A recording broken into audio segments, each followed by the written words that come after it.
ہمارے ساتھ موجود ہیں ایرانی صحافی جان حسین. جب پہلے بھی جنگ ہوئی تھی اس دوران بھی تمام تر صورتحال سے یہاں پر پاکستان میں لوگوں کو آگاہ کرتے رہے. ابھی بھی ہمارے ساتھ موجود ہیں, ان سے ہم بات کریں گے. اور ساتھ ہی ساتھ ڈاکٹر ہما بقائی صاحبہ بھی ہمیں جوائن کر چکی ہیں, ان سے بھی ہم بات کریں گے. اور جمیل احمد خان صاحب جو کہ سابق سفیر ہیں پروگرام کے اس حصے میں, ہم سے بھی بات کریں گے. جان, آپ سے گفتگو کا آغاز کرتے ہیں. Thank you so much for being with us. اور الحمدللہ آپ محفوظ ہیں اور اللہ تعالیٰ آپ کو اور تمام ایرانیوں کو محفوظ رکھے اور اس خطرے کا سامنا کرنے کی صلاحیت دے.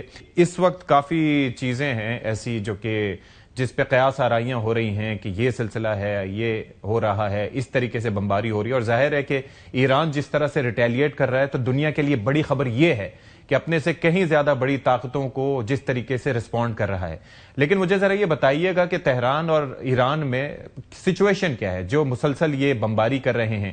تو یہ کہہ رہے ہیں کہ ہم فوجی اہداف کو نشانہ بنا رہے ہیں, لیکن واقعتاً کیا ایسا ہی ہے جیسا امریکہ اور اسرائیل دعویٰ کر رہا ہے؟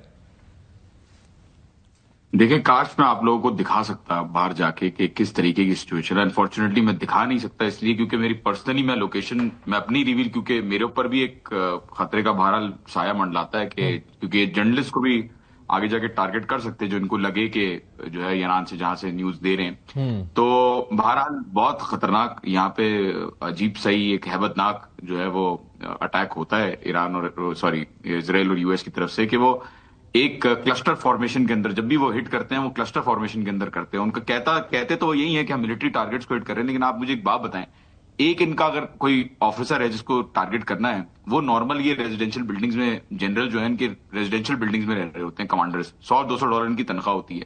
تو جب ان کو اٹیک کرنا ہوتا ہے ان کے اوپر تو پوری بلڈنگ یہ گرا دیتے ہیں اور پوری بلڈنگ کے اندر جو لوگ رہتے ہیں وہ سارے لوگ جو ہے ان کے ساتھ شہید ہو جاتے ہیں. کولیٹرل بنتے ہیں. تو میری نظر میں تو یہ کارپیٹ بامبنگ کی ہی مطلب اس کی طرز پہ ہی جا رہا ہے معاملہ, اور میٹرو اسٹیشن پہ حملے کرنا اور ہاسپٹلس کے اوپر گرانا بامبز, اور جو ریسکیو ایجنسیز ہیں, Red Crescent Society for example, اس کے آفیسز اور فیسلٹیز پہ مارنا. آئی ڈونٹ تھنک یہ امریکہ جو ہے وہ ان کو ملٹری ٹارگٹس کہہ کے اتنی آسانی سے چھپ سکتا ہے.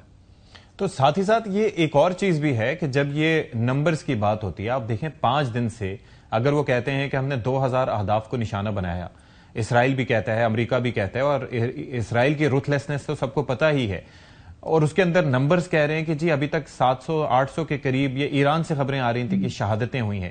آپ سمجھتے ہیں کہ نمبر یہی ہے یا اس سے کہیں زیادہ ہے؟ نہیں جی, میں نمبر سمجھتا ہوں کہیں زیادہ ہے. یہ وقت بتائے گا, ایسا نہیں کوئی ایران چھپائے گا, وہ ٹیلی کر کے ویریفائی کر کے جو ہے وہ کام ہوگا. سارے جرنلسٹ ابھی لگے ہوئے ہیں, جتنی بھی انسیڈنٹ رپورٹس ہیں پورے ایران کے اندر